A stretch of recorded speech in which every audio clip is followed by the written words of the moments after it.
14살 두만강을 건넌 밤 마이너스 탈북 소녀가 말하지 못했던 진실. 2018년 겨울 중국 국경 도시의 한 허름한 여관. 16살 소녀가 떨리는 손으로 낡은 핸드폰을 켭니다. 화면에 뜬 것은 북한에 두고 온 어머니의 마지막 메시지. 미안하다. 살아만 있어라. 그녀는 그날 세 번째 탈북을 감행합니다. 오늘은 탈북 소녀들의 알려지지 않은 이야기를 전합니다.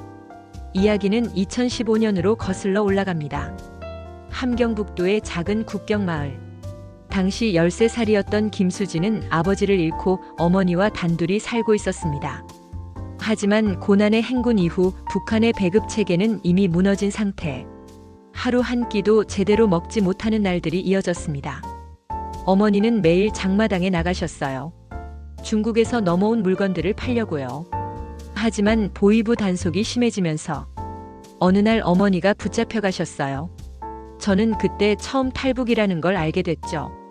북한에서 탈북은 단순한 이동이 아닙니다. 조국 배신, 반역으로 간주되며 적발시 정치범 수용 소행, 가족까지 연좌제로 처벌받습니다.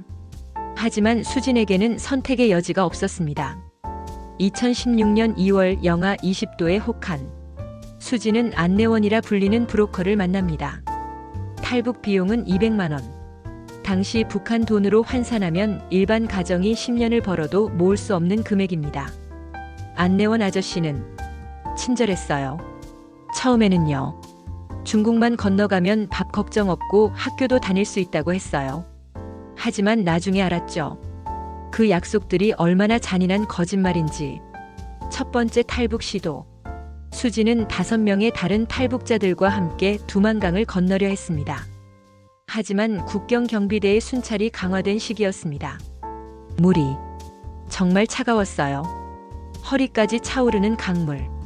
옆에 있던 아주머니가 미끄러져 넘어졌는데 우리는 그냥 갔어요. 멈추면 다 죽으니까. 하지만 중국 쪽 강변에서 기다리고 있어야 할 브로커는 나타나지 않았습니다. 대신 나타난 것은 중국 공안.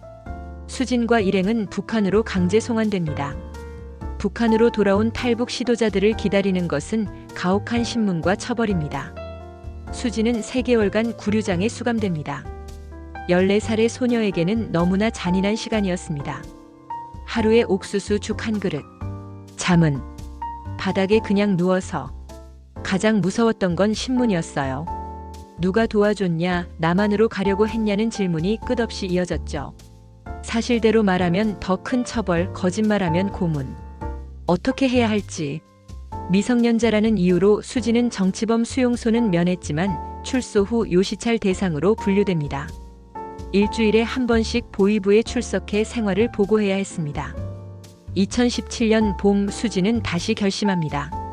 북한에서의 삶은 더 이상 견딜 수 없었습니다. 하지만 이번에는 더 큰 대가를 치러야 했습니다. 이번에는 다른 방법을 써야 했어요. 정상적인 경로로는 불가능했으니까. 어떤 사람이 도와줄 수 있다고 했어요. 조건은 중국 가서 일을 하는 거였어요. 많은 탈북 여성들이 직면하는 끔찍한 현실. 인신매매. 수진도 예외는 아니었습니다. 두 번째 탈북에서 수진은 중국까지 건너가는데 성공했지만 그녀를 기다린 것은 자유가 아니었습니다. 중국 어느 농촌 마을이었어요. 도착하자마자 여권을 빼앗겼고 저는 50대 남자에게 팔렸어요. 결혼이라고 했지만 그건 결혼이 아니었어요. 감옥이었죠.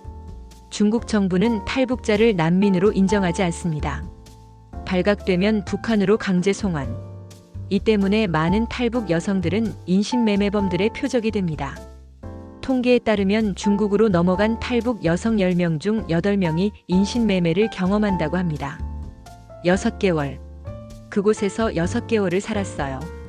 탈출을 시도했지만 실패했고 맞기도 많이 맞았어요. 그러다 어느 날 그 집에 다른 조선족 여자가 찾아왔어요. 그분이 저를 구해줬어요.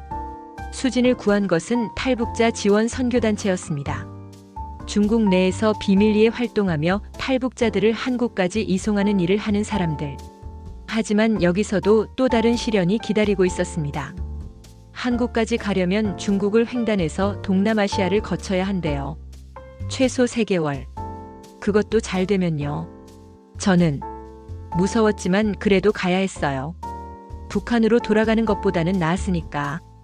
2018년 여름 수지는 6명의 다른 탈북자들과 함께 자유를 향한 여정을 시작합니다. 중국 남부를 거쳐 라오스, 그리고 태국으로. 총 이동거리 4,000km가 넘는 대장정입니다. 버스, 기차, 때로는 걸어서. 하루는 트럭 짐칸에 숨어서 16시간을 갔어요. 숨도 제대로 못 쉬고 화장실도 못 가고. 한 번은 국경 검문소에서 들킬 뻔했어요. 중국 공안이 트럭을 수색하는데 심장이 터질 것 같았죠. 이 여정에서 가장 위험한 구간은 미얀마와 라오스 국경. 무장 밀수업자들이 장악한 지역을 통과해야 합니다. 밤에 정글을 걸었어요. 안내원이 절대 소리 내지 말라고 했어요. 여기서 걸리면 남한도 북한도 아닌 곳에서 끝이라고. 그때 함께 가던 아저씨 한 분이 쓰러졌어요. 당뇨 합병증이었대요. 우리는 그분을 두고 가야 했어요. 2018년 12월 수진 일행은 마침내 태국 국경에 도착합니다. 여기서 의도적으로 불법 입국으로 체포되어 한국 대사관에 연락하는 것이 마지막 절차입니다. 태국 경찰서에 갇혔을 때 믿을 수 없었어요. 이제 끝났구나. 한국에 갈 수 있구나. 근데 그때 무서운 소식을 들었어요. 우리 중 한 명이 중국 스파이였다고. 북한 정보기관은 탈북 루트에 위장 탈북자를 침투시킵니다. 브로커를 색출하고 지원 조직을 파괴하기 위해서입니다. 수진의 일행 중 한 명이 그런 사람이었던 것입니다. 정말 충격이었어요. 6개월을 함께 했던 사람인데 그 사람 때문에 우리를 도와준 분들이 위험해질 수도 있다는 게. 2019년 1월 수진은 마침내 인천공항에 도착합니다. 탈북 결심 후 3년, 3번의 시도. 16살이 된 소녀는 드디어 자유의 땅을 밟습니다. 비행기에서 내렸을 때 울었어요. 하지만 기쁨의 눈물이 아니었어요. 이제 어떻게 살아야 하지라는 두려움. 북한에 두고 온 엄마 생각. 여기서 저를 받아줄까 하는 불안. 많은 사람들은 탈북이 북한에서 한국으로의 단순한 이동이라고 생각합니다. 하지만 진짜 어려움은 도착 후부터 시작됩니다. 하나원 교육 3개월. 수지는 한국 사회에 적응하기 위한 기본 교육을 받습니다. 하지만 교육으로 채워지지 않는 것들이 있습니다. 처음 마트에 갔을 때 선택지가 너무 많아서 멍했어요. 라면만 해도 수십 종류. 북한에서는 선택이란 게 없었거든요.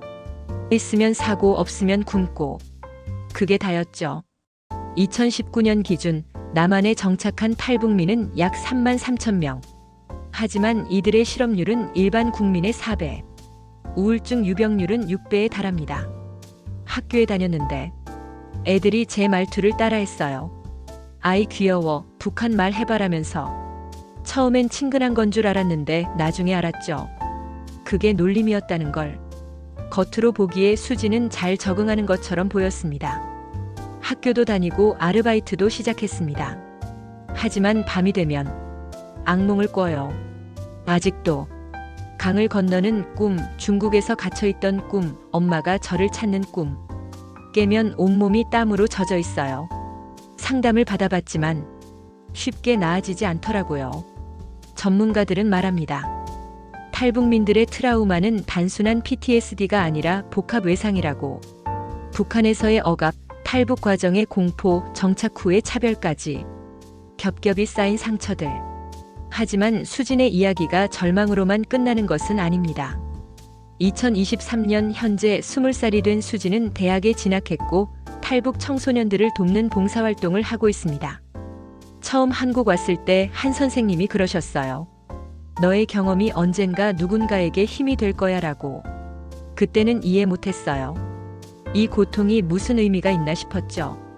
근데 이제는 알 것 같아요. 수지는 지금 새로 입국한 탈북 청소년들의 멘토로 활동하고 있습니다. 같은 길을 걸어온 사람으로서 줄 수 있는 위로와 조언. 제가 그 애들한테 해주고 싶은 말은 내 잘못이 아니야예요. 북한에서 태어난 것도 힘들게 여기 온 것도 적응이 어려운 것도 다 내 잘못이 아니라고.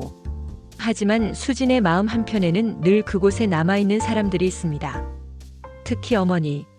엄마한테 한 번도 연락 못했어요. 연락하면 엄마가 위험해지니까. 제가 탈북했다는 걸 알면 엄마도 조사받을 거예요. 그냥 제가 죽은 줄 알고 사시는 게 나을 수도 있어요. 남북이 분단된 지 70년이 넘었습니다. 그 시간 동안 수많은 사람들이 수진처럼 목숨을 걸고 자유를 찾아왔습니다.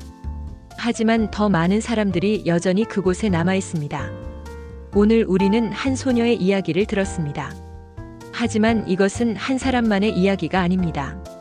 3만 3천 명의 탈북민, 그리고 그들이 두고 온 2천만 북한 주민들의 이야기입니다. 사람들이 저한테 가끔 물어요. 후회 안 하냐고. 솔직히 후회할 때도 있어요. 너무 힘들 때. 근데 그래도 여기 와서 다행이에요. 적어도 여기서는 꿈을 꿀 수 있으니까. 북한에서는 내일 뭘 먹을지도 몰랐는데 여기서는 1년 후, 5년 후를 생각할 수 있잖아요. 탈북 소녀의 실상. 그것은 극적인 탈출의 순간만이 아닙니다. 결심하기까지의 절망, 여정 속의 공포, 도착 후의 외로움. 그리고 그 모든 것을 견디며 조금씩 앞으로 나아가는 용기. 그것이 바로 진짜 이야기입니다. 북한 인권 문제는 현재 진행형입니다. 탈북민 정착 지원에 관심을 가져주세요. 이 영상의 증언은 실제 탈북민의 경험을 바탕으로 재구성되었습니다.